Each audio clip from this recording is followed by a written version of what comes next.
Hey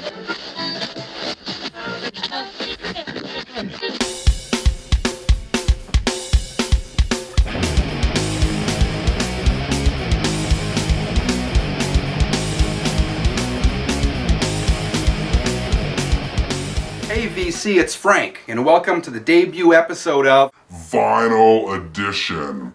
This is sort of my version of the VC's infamous rock and metal update.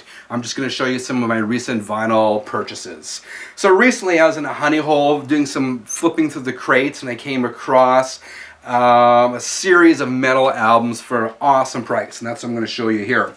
First up, Quiet Riot 3.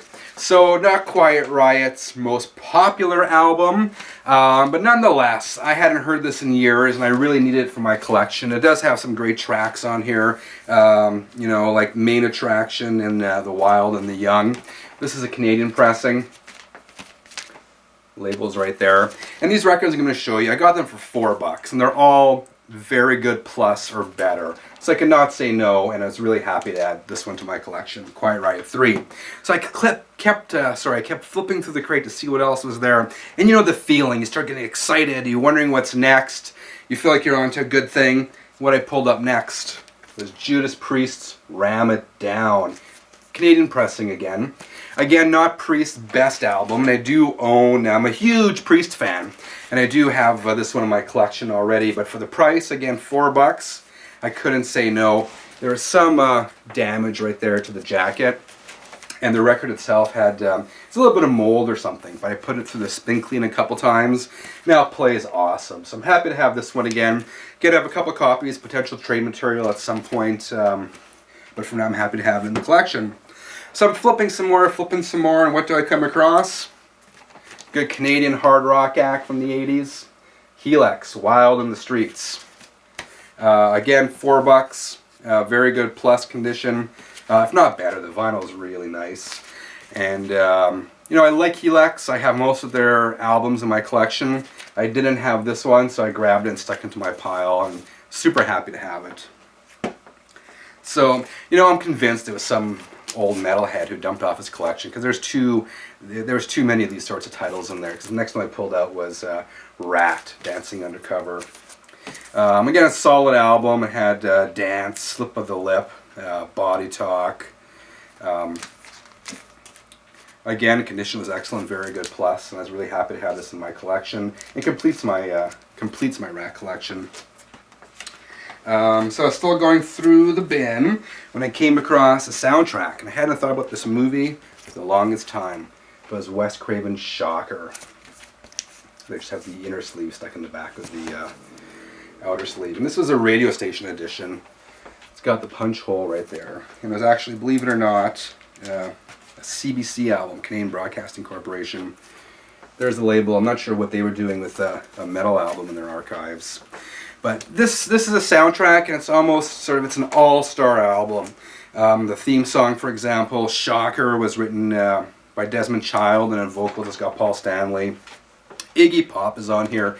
Megadeth is on here doing a version of Alice Cooper's No More Mr. Nice Guy. So just a solid album.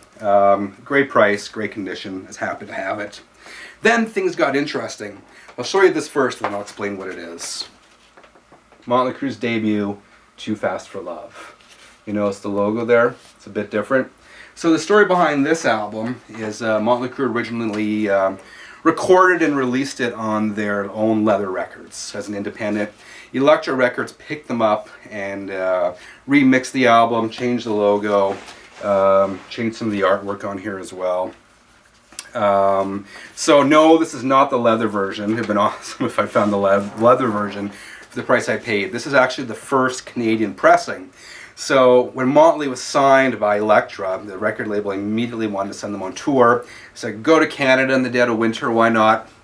But of course they hadn't remixed the album yet. So what Elektra did was they released basically the leather version, and they quickly pulled it off the shelves. So while it's not, you know, one of the original pressings, it's a rarer one. It's nice to have in the collection. The logo again changed in later pressings. The inner sleeve again had the Motley Crue here with Vince's photoshopped hair, which apparently he was none too happy about. And the lyrics on the back. And the label is just a standard Electra label. So again, I was happy to have this one in the collection. I'm a huge Crue fan. I got various versions of this one. I got later pressings, I got the reissue, but I'm also happy now to have the first Canadian pressing, which is a bit of a rarity. I kept flipping through these, and then I came across my favorite band. Talking about Kiss, Destroyer. And I already owned Destroyer. This is the first pressing, 1976.